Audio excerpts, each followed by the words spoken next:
Welcome to the UN Global Compact Academy. I'm Ratika De Silva, Executive Director of UN Global Compact Network, Sri Lanka. It is with pleasure that I welcome you to our Academy Changemaker series from Colombo, Sri Lanka. With this series, we want to help you learn directly from some of the most innovative and influential people around the world. Our guest today is the Group Human Resources Director at MAS Holdings, an apparel manufacturer headquartered here in Colombo, but with operations in many countries around the world, counting over 100,000 employees. I'm delighted to welcome Dinali Peiris. Thank you for taking the time today to be with us. Over the next 30 minutes, we will learn about why bringing more women into the boardroom matters, the progress made towards MAS Holdings' target of 30% women in leadership by 2025, how to build a holistic gender strategy, and Dinali's take on leadership. To start out, we are eager to know more about you and where your journey began. What does gender equality mean to you? So thank you, Ratika, and thank you very much for having me. So to me, gender equality means having an environment which recognizes the challenges that each person has, an environment which comes up with solutions and solves to address those challenges, thereby creating an equal playing field for all, allowing and giving equal opportunity for both men and women to work towards their professional and personal aspirations. That's fantastic. Was there a concrete moment or an experience you had as a business leader that made it clear that focus on gender equality was critical to the long-term business success? So Ratika, I have to admit, I feel very blessed with the career that I've had at MAS. And when I reflect on my journey to date, as a woman in the organization, I have had many supportive leaders who have helped me along the way. These leaders understood the challenges that I was going through at various points of my life. These leaders pushed me to take up opportunities and roles where sometimes I didn't want to take them up, but they kind of pushed me and supported me, and they gave me that encouragement and freedom that I really needed to be my best.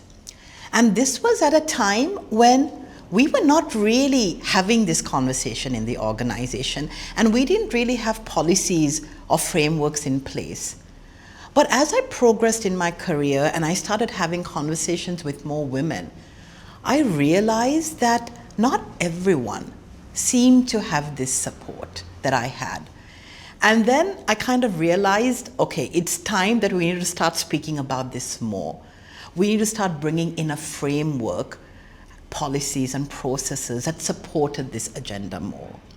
Because what I believe is that ultimately, in the long-term success of any company, it's down to talent.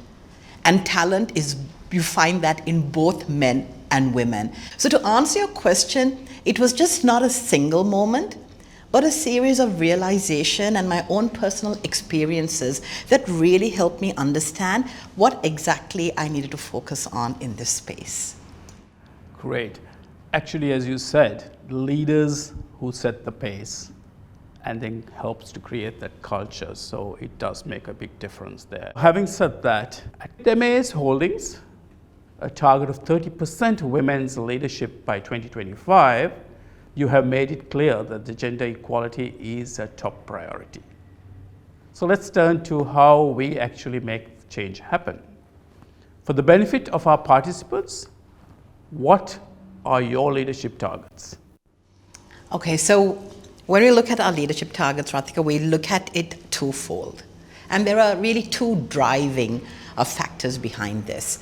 We look at what we call a social sustainability index, and then we also look at what we call our women in leadership goal. I'll briefly explain to you both. The social sustainability index is how we measure how we are progressing against our sustainability journey. And our work in the area of gender and diversity is a key integral part of our sustainability strategy. So the tool that we have measures what we do to create the right environment, the right mindset, and the infrastructure necessary to support women to not only stay in the organization, but to also progress and excel professionally. So what is it that we assess and we measure? We measure our unconscious bias training. We measure our diversity, accessibility, and respect workshops. We measure how we are doing on sponsorship and mentorship for women. We measure the kind of leadership and development programs that we do for women. And from an infrastructure perspective, we look at our units having childcare facilities, lactation rooms, etc. So over and above the social sustainability index, we have also given a target to all our CEOs to increase the representation of women in management. This target is set from the existing baseline so that we can track and measure progress against the various actions that we are taking to create this right environment, attitude, and infrastructure. So as you said, the group goal is to have 30% of women in management by 2025. This is not going to be easy, especially in light of the recent global economic and business challenges that we've seen in the last couple of years. But we're really happy to say that we are slowly and steadily making good progress. In 2019, we had 19% women in management. And as we concluded 2022, we've seen that go up to 23%. What you just said was that, it's not about setting a target, but it's also about enabling the environment to be able to achieve that.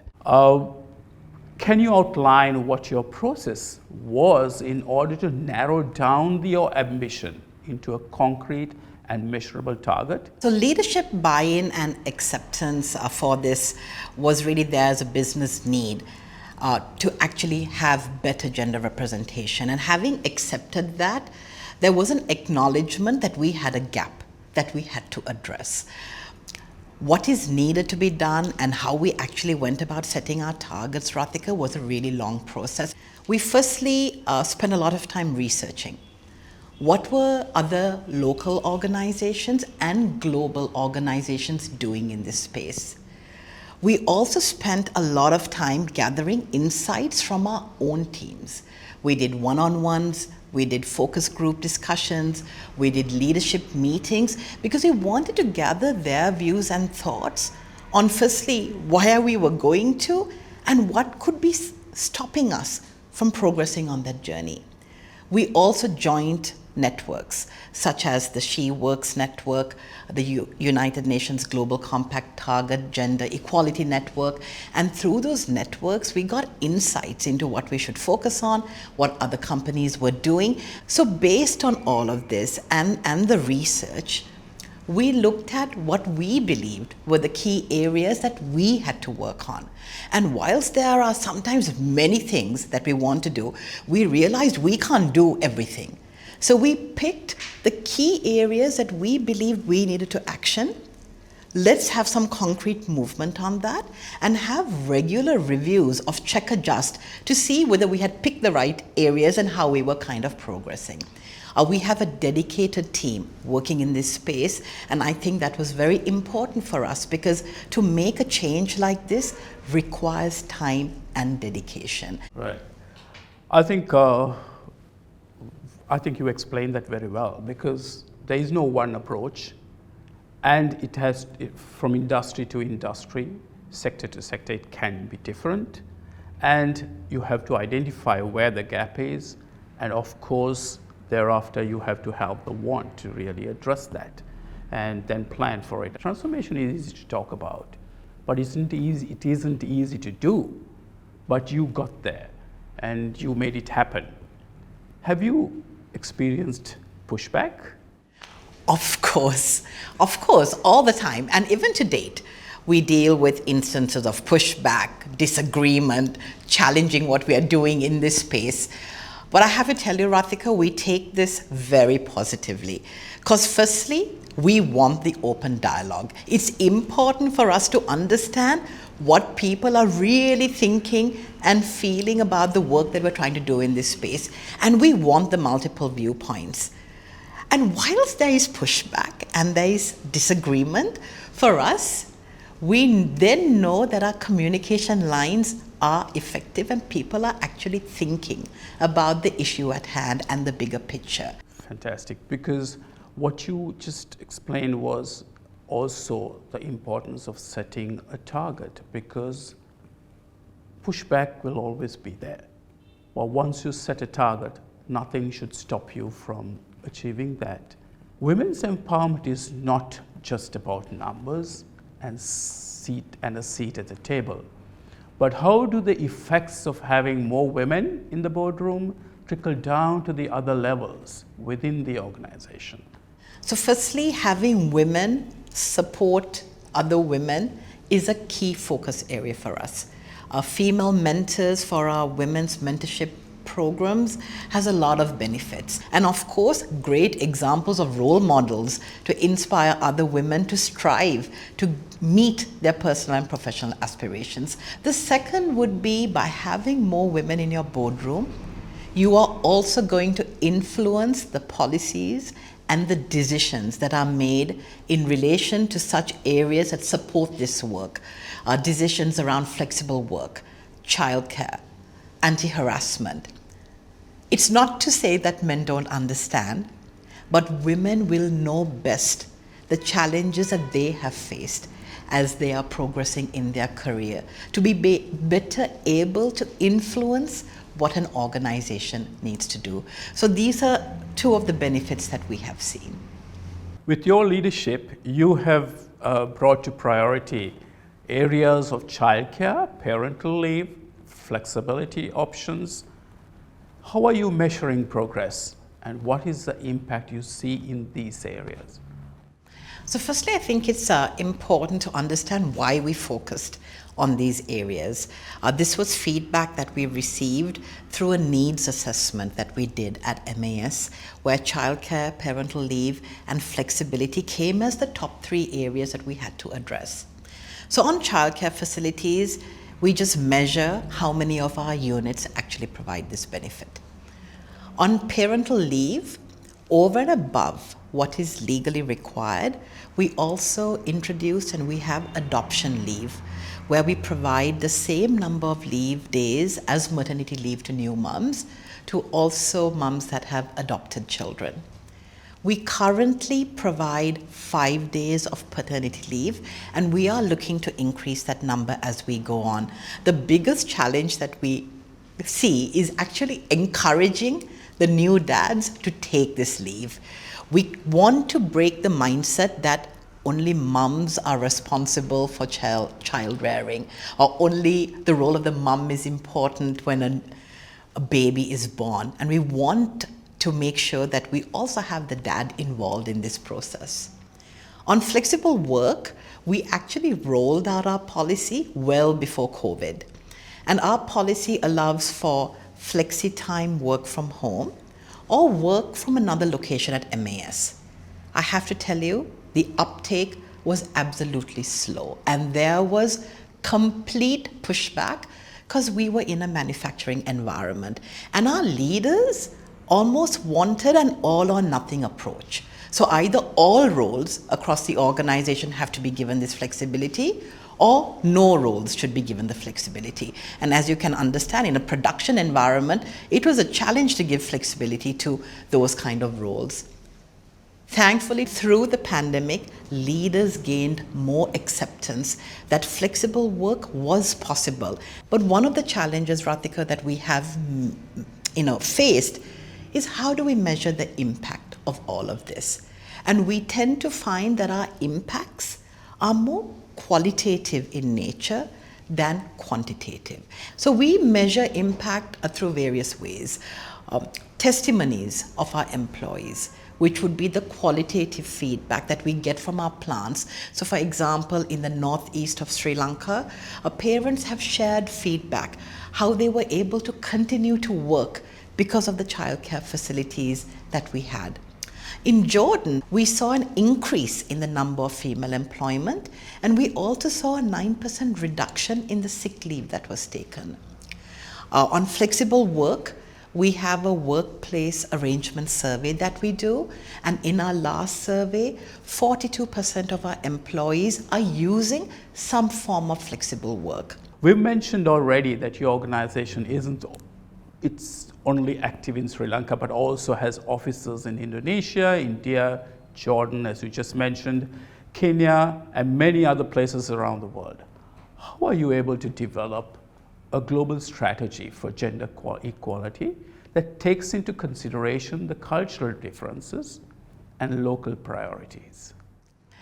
So Rathika, in addition to the work that we're doing in increasing women in management, we have a flagship program at MAS, which is completing 20 years in 2023, which we call the Women Go Beyond program. And this has been launched not only in Sri Lanka, but many other countries in which we operate in. The program itself focuses on a few areas: career advancement, women's health, prevention of gender-based violence, financial literacy, entrepreneurship. And it is a program much more focused on the shop floor. So in our approach of taking this program global, we did a few things. We worked with subject matter experts of those countries to really understand what the needs of the country were.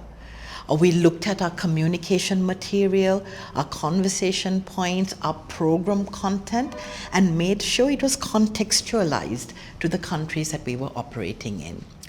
But what we found out is, whilst there are many cultural and social sensitivities, there were also a lot of similarities in the challenges faced by women globally. So this is how we kind of approach how we take this program to our global locations.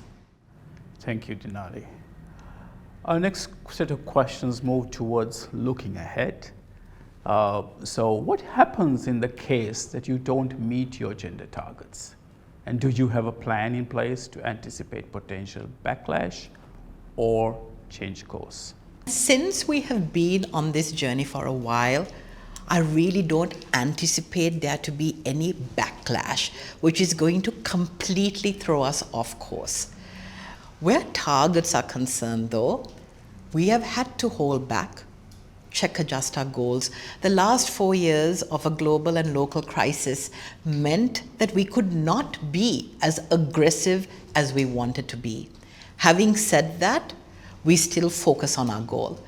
There have been some years that we have pushed the percentage to increase. There have been some years that we have just wanted to maintain the percentage by the end of the year. But looking back, one thing we've never done is take that percentage down. And at times when things can seem like it's not moving, there is frustration setting in on the progress we are making, I always tell my team that's driving this agenda that as long as we are working on creating that right environment, changing the mindset, and that the conversation and discussion is becoming more, and even if it is that we're moving one baby step forward, it's a baby step in the right direction. And whilst our progression towards the 30% may be slow, it gives me immense pride when during our talent reviews, I see the board questioning the CEO on the composition of the leadership from a gender angle. Or when I see leaders proactively wanting to see female candidates for job roles. This is not me asking, it's them asking. And then I sit back and I know that our efforts are, playing off. I mean, that's amazing, because you brought them to that level and they see the value in what you have done. Just a question on looking ahead towards gender equality at large. What do you think are core challenges women and girls will have to face over the next decade? So if I look back at the last decade, I think we've had a heightened level of awareness on the rights and the fight for gender equality, better education, more opportunities for women. But with this, there could also be a greater challenge in managing the stereotypical roles that are required of women, where home and child care are concerned, which to date is largely seen as a woman's responsibility. And there will be a challenge since there is still a lack of a strong support system, such as childcare, flexible work, and sharing of home and childcare responsibilities. And whilst change is happening, it's not happening fast enough. And governments and corporates will need to step in and provide solutions. Women and girls have also been affected adversely by the pandemic. And with the global downturn we are experiencing now, jobs, access to healthcare, unpaid care work increasing, the effects of this will also be seen in the next decade. No one can change the system by themselves. You have said that you are part of something much bigger than your company. Who are the most crucial allies for transformation? Allies for transformation are much needed, and you definitely need internal allies and you need external allies. If we look at it internally, we need our CEOs, we need our senior leadership, we need our production and manufacturing leaders, the executive committees of our business, and of course the large HR fraternity that we have across the group to be our allies in this agenda. When we look at it externally, the families of our employees with whom we connect and whom we work with to create healthier family and home environments are important. The government agencies, the hospitals, the healthcare centers that provide essential services for our employees are important, and the community. Our schools in and around our factories are very important for us. Through our Women Go Beyond program, we work with families, schools, and community through the work that we do on education and awareness building, especially on topics such as prevention of violence, breaking gender stereotypes, better communication, and having better family relationships. And last but not least, the international bodies that we have partnered with are also strong allies to us. I mentioned the United Nations Global Compact, IFC, other United Nations organizations like the UNFPA are all allies. Allies are needed on all fronts, and the more you have, the more we'll be able to take this agenda forward. You couldn't have said it better. I think there is no way you can function without allies, and also as an entity that's working across countries, across cultures, allies play a key role there. In all our Changemaker sessions, we like to end with lightning round on future leadership. So for each question, just say the first thing that comes to your mind. So what other leaders, past, present, and do you take inspiration from? So for me, she's not just a business leader, but she has been an incredible thought leader, and it's Oprah Winfrey. I know this may not be your kind of generic answer, but to me, her story, her journey, and her commitment has been so inspiring. And I hope I can take a few moments to just explain why. As you know, she was from an extremely underprivileged background.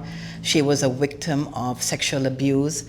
But despite all this, she powered through, educated herself, and worked her way up to build a multi-million-dollar business in the entertainment industry. But what resonated with me the most was how she used entertainment. Through her talk shows, her movies, and her books, she brought out to the public social issues that at that time we would not want to talk about. It was almost seen as taboo, but she didn't shy away from it. She brought it center and upfront through the work that she did, and she was not afraid. On a more personal front to me, she is raw, she is authentic, and she is real. And for me, that showed immense courage, honesty, and authenticity. That's just an amazing story, and you got to have grit and strength. Many young people are worried about climate crisis and the future. What is the piece of advice you can give them? What I can promise is, in my capacity for working in an organization like MAS, I will work hard to drive and influence the change that is needed to address climate crisis and other societal issues that we're facing, not just from an environment, attitude, and an infrastructure perspective, but also to create a change culture and mold a change mindset within the organization. When you employ over 100,000 individuals in over 16 countries, the change that you create within an organization is going to impact and permeate out to the change that you create in a community. Thank you, Dinali. As one who has made transformation happen, what is one piece of advice you can give to young professionals? Don't give up voicing your view, and say what you want to, and continue to do it. Well, there are a few things that I think can work. Look for strength in numbers. Find others who share your view, because that always helps. Take non-traditional, unconventional routes to make your voice heard. Try to find an ally, someone who has the most influence to make that change happen. And most importantly, don't lose patience. Now, I know I didn't stick to just one piece of advice, but it's because I think, again, every organization is unique and has their own way. So there is no one way to do this, but I would just say don't give up voicing your view and saying what you want to. Great. Okay, down to basics. What are the three most important characteristics leaders need to create change in today's and tomorrow's world? Number one, actively listen. Be willing to actively listen and understand the change that is required, the change that is needed, the change that people are wanting. Secondly, when you've understood that, be prepared to self-reflect. What do you need to unlearn? What do you need to relearn? And how can you make that change happen in you? Because before you can take an organization through change, you need to make sure you're part of that. Third, you have to take the rest of the organization with you. So as leader, you have to be inspiring, you've got to be motivating, you've got to galvanize the support that you need to make this change happen, and you need to be resilient, because change is not going to happen overnight. And there will be ups and downs and many downs, but you have to be patient and persistent. Fantastic. Go after it and be resilient, yes. Thank you very much, and for sharing your insights. Thank you, Dinali, for the time that you have spent with us. Thank you very much, Ratika. Thank you for having me. And I hope that this, in some small way, influences those that are watching to take the agenda of diversity and inclusion and gender equity forward. Thank you to our participants for joining us today. I hope you have enjoyed it as much as I did. Dinali has shared her journey and the journey of MAS Holdings as they work towards women's empowerment. Some key reflections are the importance for each organization to do a self-assessment to understand their gaps and identify 2 or 3 focus areas, and set realistic targets with the support of all stakeholders to work towards achieving gender equality and measure impact. The importance of women supporting women with access to mentors who understand the challenge they face and work towards transformational change. The buy-in of internal allies from senior management of the organization and external allies such as the government and the communities around the organization's locality is crucial in the work towards creating an equal playing field for men and women. That's it for this Changemaker session. We look forward to seeing you again soon.